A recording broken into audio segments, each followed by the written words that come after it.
Oh good, I'm on. Hi friends! Okay, we're gonna do this. Last time, it took me forever to get started and figure this out. This time I have it all set, ready to go. Okay, first business. While we wait for a few more people to show up. We have a post within Swoony Sports Romance that is offering a prize, and this totally cracks me up, of monthly subscription to chocolate delivered to your door for 4 months and a $25 Amazon gift card. So you are welcome to participate in that prize contest by commenting on and sharing the news that Falling for Centerfield is finally out in the world. So we'd love your help. In exchange, you're entered to win. And we're so thrilled you could be a part. So check out Swoony Sports Romances and join in on that prize fun. Okay, so today is launch day for our book 2 in the Belltown series. We're super excited about these books. So if you probably have already read, and if you haven't, you should, Rebecca Connolly and Heather Moore's first book, which is called Hitching the Pitcher. It launched about a month ago and has been doing great reviews. Love the story of Sawyer and Erica. Sorry, it took me a minute. There's so many girls and so many boys in these stories, but I love them both, and I can't remember my own kids' names, so that's okay. So their romance is super special. They're so darling. And now we're going to read book 2, Falling for Centerfield. And this is the story of Cole Hunter and Harlow Ember. Let's see. Scroll. Oh, and hopefully I don't get dinged the entire time I read. There, I turned it off. Okay. Chapter 1. Cole Hunter shouted to the scraggly group of young outfielders at the Beacon of Hope Children's Center for Foster Families. "It's going long!" He laughed to himself when a pack of 10-year-olds fell over each other trying to run backwards, hands up. "Whoever catches this one gets to keep it." He tossed a baseball up and used a bat to send it flying out to center field, his sweet spot. Jeremiah, a red-headed kid with more freckles than skin, caught it, and everyone jumped up and down cheering. Cole adjusted his sunglasses and ran out to meet them, scooping the winner up. He threw him up on his shoulders and jumped with them, his tall frame towering over their pint sizes. All these kids had his heart, and their laughs and cheers warmed him. Born into tough situations, hopefully things were now looking up.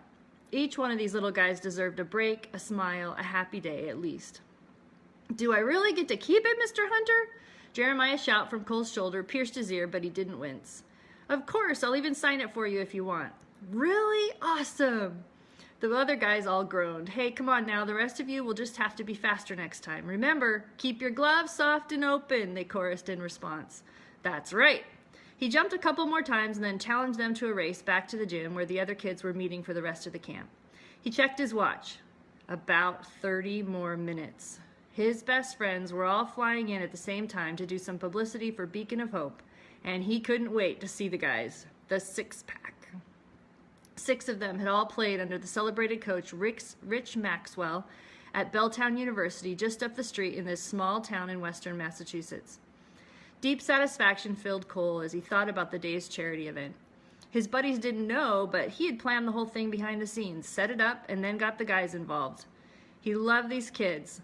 Cole saw so much of himself, so much potential, and at the same time, so much despair in their faces.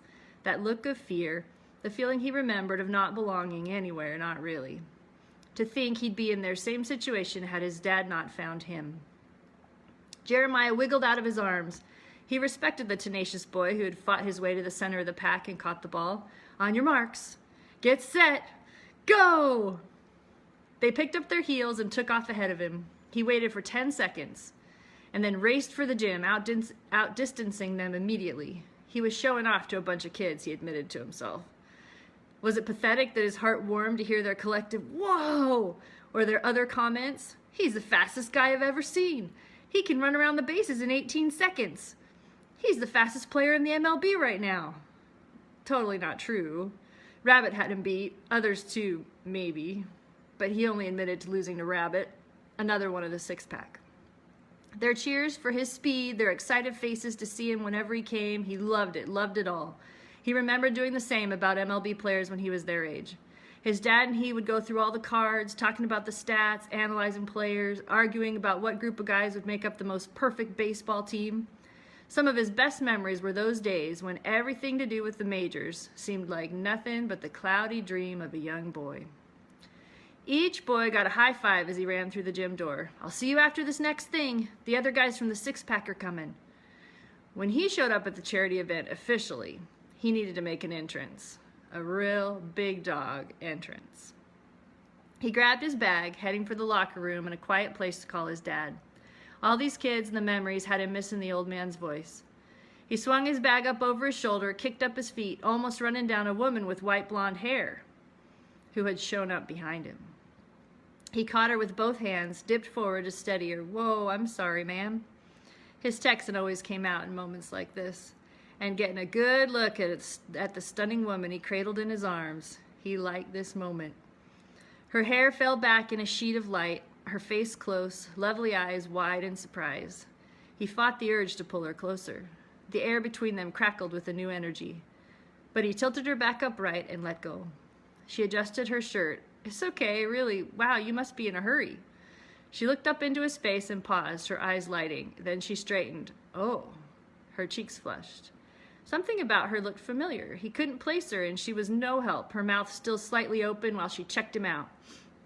Women did this silent gawking thing all the time. Early on in his career, it unnerved him, but now he knew it would pass, and then they would get all flirty and fun. This guy's something, let me tell you. Sorry, as an aside. She looked like she might say something, but then closed her mouth and swallowed instead. He grinned. "It's okay, pretty lady, I'm used to it." Her eyes crinkled in adorable confusion. He searched her face, enjoying her pert nose, full lips, bright blue eyes. What was familiar? How did he know her? She blinked. Wait, used to what? Running into women? What? No, that's not. Now what would he say? He was not good about the comebacks or the clever conversation. Ugh, adults were so difficult unless he was being big dog, the larger-than-life crowd pleaser. Communicating was so much easier when he hid behind his sunglasses. "I've got to run." He pointed both fingers in her direction and indicated the back door. "The boys aren't done for another 3 hours or so. If you need to pick up your son, I'm sure they can help you over there." "Pick up? No, I'm not." He took off toward the back of the room. What was wrong with him? Why could he not hold a normal conversation with the woman? She was beautiful. He saw beautiful women every day, but she seemed smart and familiar. Well, hopefully if he ever saw her again, he'd be more in control of his game. Oh, Cole. Gotta love Cole. He's great. All right, now we have Harlow. Harlow Ember watched the enormous man try to run away from her as fast as he could, and she shook her head. Of course, Cole Hunter, Belltown six-pack center fielder, and he had no memory of ever meeting her. Figured. She scared away more men than she thought anyone could, and this one was hot. That was the only way to describe his ripped arms, flat stomach, thick thighs. The man was chiseled everywhere he should be. He'd grown up since their Belltown days, his jawline sharper, his muscles more defined, and his eyes sparkled with humor and confidence.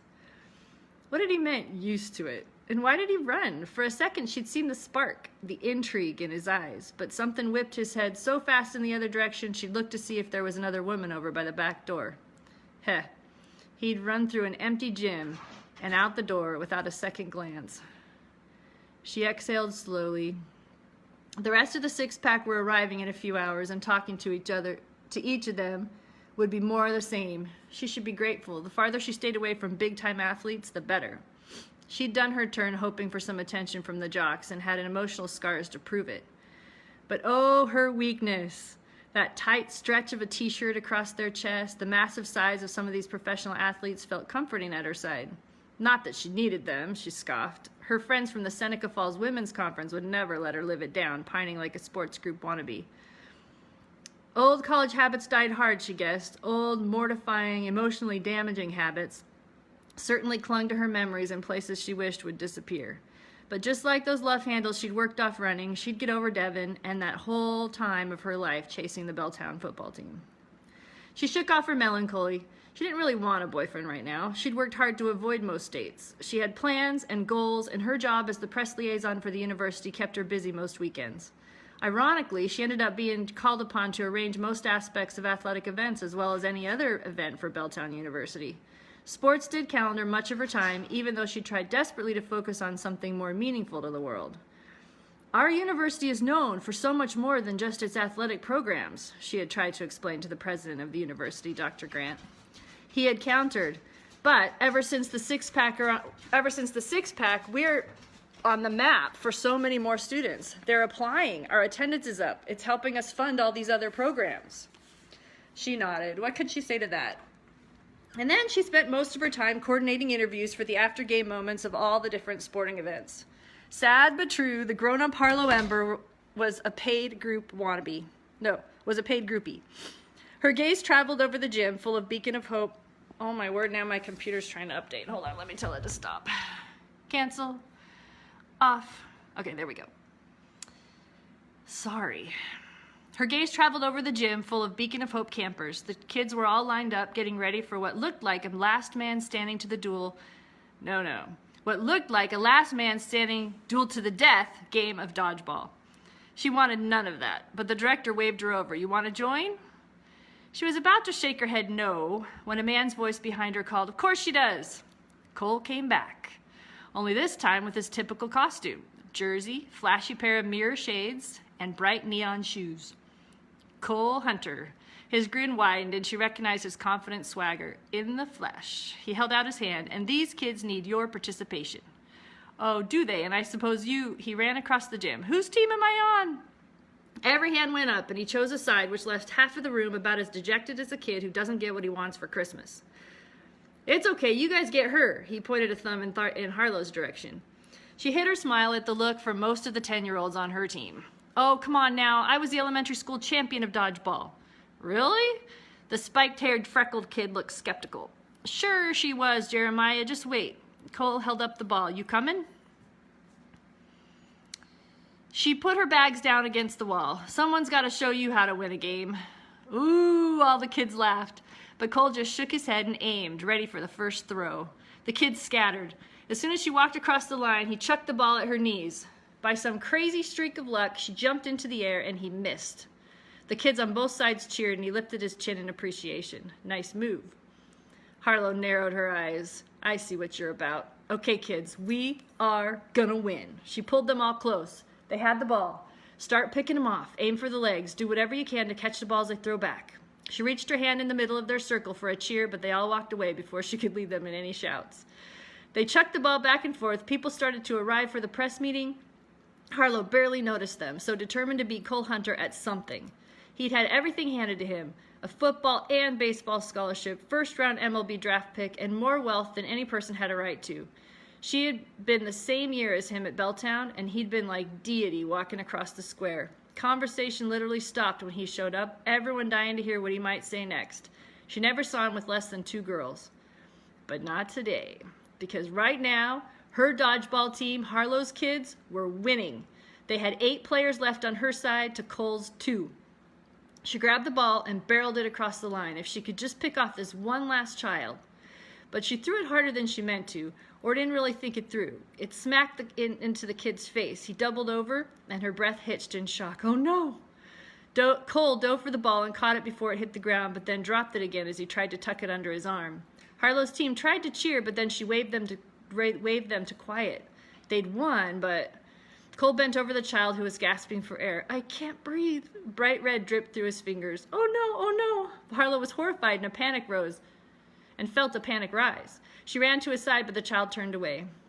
Cole shook his head. It's okay. Trevor, count to 5 in between breaths. You can do it. Just relax. She didn't mean it. He eyed her over his shoulder. She couldn't even guess what his eyes were trying to tell her behind his glasses, but she guessed it wasn't good. I'm so sorry, Trevor. I did not mean to throw it that hard. The director of the camp clapped her hands. Well, since it looks like everyone for the press event is here, maybe we should get started. Harlow gasped and then looked behind her. Sure enough, the rest of the six-pack stood on the sideline watching, most with arms crossed over their chests, some frowning, some smiling. But there they were. Riker saluted in greeting. Harlow? Hey there, Riker. Grizz grimaced. "You got some arm." She shook her head. "Oh, stop. I feel bad enough already." Cole's mouth dropped and he called over, "Wait, Harlow Ember?" Her face heated again. Ugh, he was going to think her normal skin tone had reddened permanently. "Yep, it's me." He nodded slowly with such a huge amount of appreciation, interest. He was blatantly checking her out. She didn't know how to respond because she'd done the same to him earlier. A throat cleared. "Hey, the way I see it, the kid'll be fine and you won, right?" Axeman grinned and looked from her to Cole and back. "There's Axel." The director called all the kids to the sideline. Cole carried the child she'd maimed back to the office. She grabbed a towel and wiped the sweat from her face. What was wrong with her? Working up a sweat, wanting so badly to beat Cole that she'd stoop to hurting a child? He came back and gave her a thumbs up, which she interpreted to mean the child was okay. She nodded. Now, to somehow salvage this and appear professional. How would she even do that? She cleared her throat. "Okay, so," Cole jumped in. "Did anyone get that game on camera? That was the most epic game of dodgeball ever, am I right, kids?" They cheered, and Harlow smiled in gratitude. "And now it's time for the big dog to show you how things are done." "Wait, I don't think... Let's line up. We can do some videos of us working with the kids. Let's show them having fun, doing some of our typical warm-ups. I had other things. Kids, does this sound fun? Want to warm up with a bunch of Major League Baseball players?" "Yeah," they cheered and jumped up and down. She watched while she lost total control of her press meeting with the six-pack, and her impatience simmered. Sure, he had lightened up a mortifying experience for her and had them all doing interesting and photo-worthy shots, but she had put a lot of time and planning into this event, and he had effortlessly derailed. He approached in between exercises. "What else you got?" "I'm sorry, Cole. I cannot believe I did that." "Don't worry about it. Let's just get her done. What do you think, Peaches?" "Peaches?" She grit her teeth. She'd forgotten his thing with nicknames. "Of course. We would already be done if you hadn't stepped in telling everybody what to do." "Stepped in?" "Well, yeah. I haven't been able to finish a sentence, and we don't have time to mess around." "Whoa," he held his hands up. "Okay, Bonfire, it's all yours." Bonfire. She hadn't been called that in forever. With a last name like Ember and perhaps a few moments of fiery personality showing through, she might deserve the nickname. Maybe. But she was surprised he remembered. He quieted everyone, divided them up into stations of throwing, catching, running drills. Feeling Cole's eyes on her, Harlow made sure the photographers got the pictures they would need for the paper, and then started in on the interviews. She called Sawyer first. Here comes Skeeter. He would be the easiest interview of the bunch. She knew his mom, loved his brothers and sister. He was born and raised right there in Belltown, was a local favorite. "Go get him, Skeet." Cole high-fived his friend and then winked at Harlow. Her stomach flipped, and she tried to focus on the tall, sandy brown-haired masculinity in front of her. She looked up into his eyes. "Tell me what it feels like to come home to Belltown in the middle of your early games."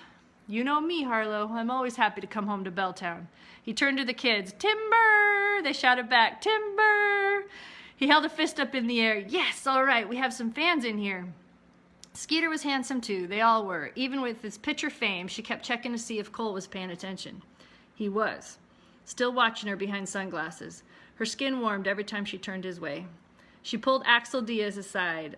Next. There's Axeman.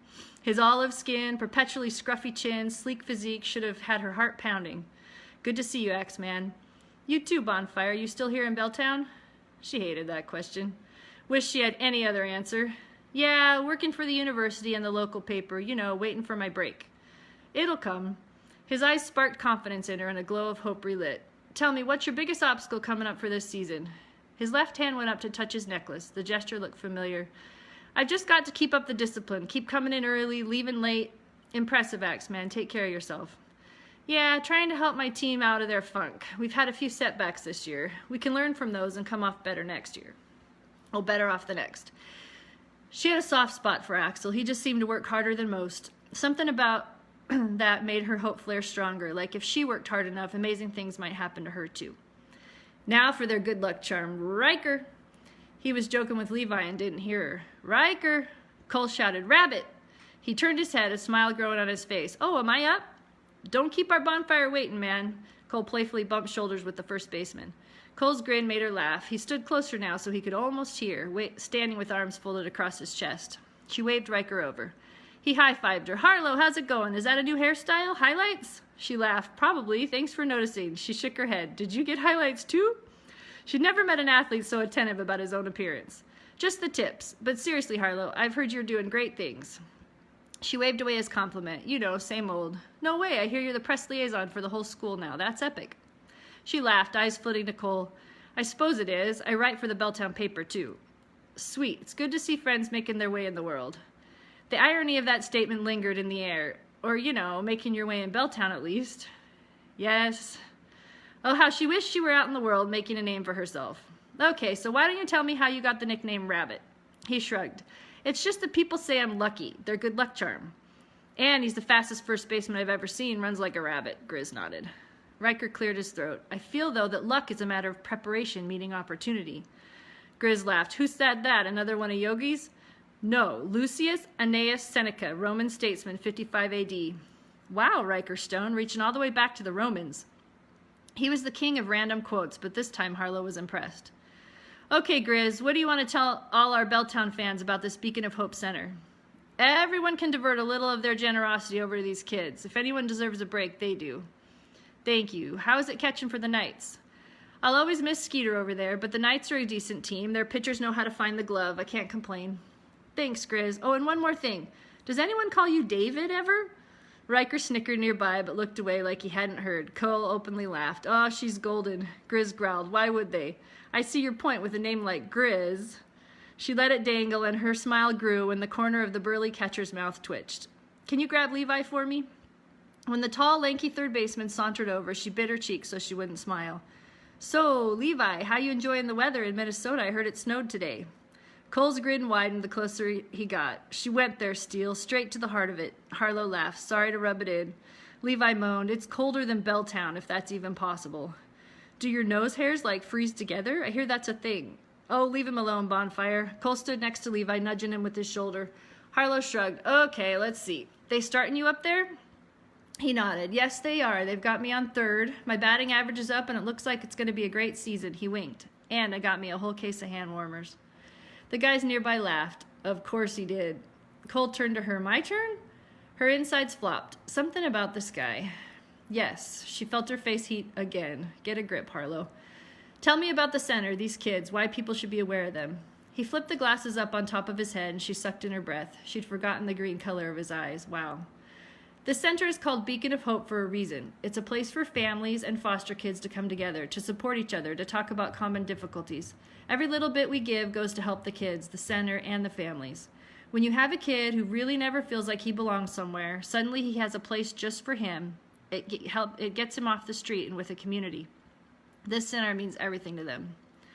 Harlow had never seen such sincere animation in Cole's face, never seen him speak with such passion. He had more to say, though he held back, and Carlos suddenly wanted to sit down for a full feature article.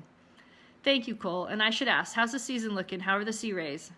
His major league team was doing well, in part thanks to Cole, though she knew he wished for a better showing at bat. They're great as always, but today is about the center, so happy to be here to support them. Every dollar you give goes a long way to put a smile on a kid's face, a lot of kids' faces.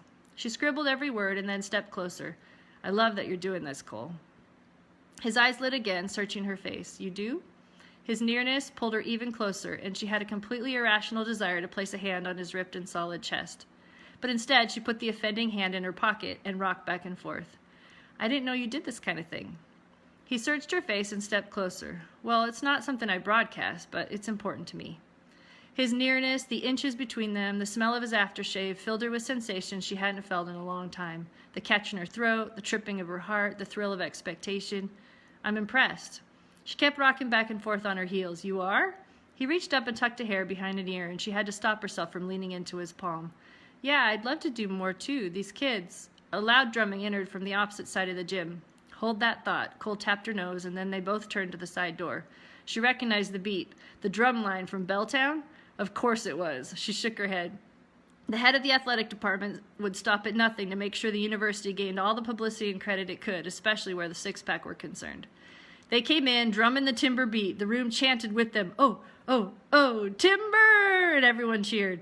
Then the drill team came in with their flags and a set of cheerleaders doing back handsprings. Harlow had not been notified any of this would be happening. But it was all in good fun. A whole group of huge, oversized guys walked in after the cheerleaders, wearing their football jerseys. What are they doing here? Cole grinned. The Belltown offensive line. When they got up to the front, they stood in a line facing all the kids, growling and frowning. And then they suddenly laughed, lifting their shirts and shouted, "Six-pack!" and rolling their large potbelly guts in front of all the children, press, and players. Grizz snorted, "That's a beautiful thing." Cole laughed. "Yeah, brings a tear." Cole coughed. "Yeah, brings a tear." The kids screamed and everyone laughed, but then the head of the center indicated that the linemen and their shirtless bellies could move off to the side. Harlow waved them off and then thanked them all for coming. She introduced the athletic director, who had plenty to say. Everyone knew the drill. This group of guys was in the press more often than most, and they were a historic sensation. At a time when only 2 guys had been called up to the majors straight out of college in the last 18 years, all 6 were recruited from Belltown University the same year to play pro. They played together as real brothers might while they were at Belltown, and they were amazing. For the first time in its history, Belltown went to the College World Series. When you had 6 professional-level athletes playing on your starting lineup at the university level, things were like magic out there. First base, shortstop, third, catcher, pitcher, and of course the ever-flashy and confident center fielder. The school milked publicity wherever they could find it. Cole's dad landed his helicopter right on the field during the 7th inning stretch a couple times, dropping off Cole and the 5 others to his spot right in center field. The university let him get away with it, more press for their school. And then, when they were all recruited at once, the donations that came pouring into their athletic department and the influx of applications as a result earned the six-pack everyone's undying gratitude. To say that the school president loves these guys was like saying baseball players like chewing gum or were picky about their mitts. Total understatement. Movement to her left caught her eyes. Cole had drifted away from the main group and was high-fiving 2 of the boys. One showed him his elbow. It looked to be a bit scratched, and Cole took a moment to look at it up close before nudging him with his knuckle in the shoulder. Then he pulled them to him, hugging their head into his legs, and Harlow's heart warmed. What a tender moment. Her curiosity piqued. Why was he so close to these boys? She stepped back to hear them. He turned to go when the younger of the 2 called out, "Play catch?" Cole stopped, and she could see the hesitation, but it only lasted a second. "Sure, grab your mitt."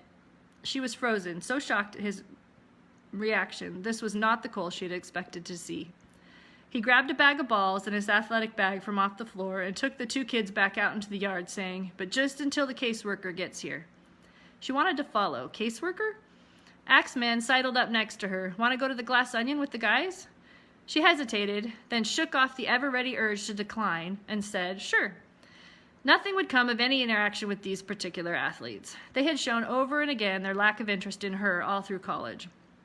"Did you bring a bike?" Axel always rode a motorcycle, even when out of town if he could manage it. "You know it." "Even better." "Great, come ride with me." He put his hand at the small of her back, and for a minute she enjoyed the feel of walking next to a strong athlete, especially since she was free to relax, knowing he was about as interested in her as he would be in a minivan. She felt eyes on her back as they made their way to the parking lot. Cole. Now, if he'd been walking next to her, there'd be a whole new set of sensations and a whole new slew of worries. End of chapter 1. Wow, thank you so much for being here and listening to me read that. I probably love that more than any other person on the entire Facebook. What a fun book. Anyway, that's Cole, that's Harlow. We're so happy you're here and can't wait for you to read the rest. Chapter 2 will be read tomorrow by Heather, and then chapter 3 will be read on Thursday by Rebecca. So thanks for reading our books. Please pick up all of them as they go live. You can get Hitching the Pitcher now, and Falling for Centerfield just launched this week, so both are available. Check out our Facebook page, Swoony Sports Romances. There's a contest going on right now that will probably close this week, but if you catch this during this week, feel free to participate. We're actually giving away a monthly subscription to chocolate delivered to your door for 4 months, and then also a $25 Amazon gift card. So help us spread the word about Falling for Centerfield. Come join us on Swoony Sports Romance page and read our books. They're all on Kindle Unlimited for free, or you can buy them in paperback or ebook. Anyway, that was chapter 1.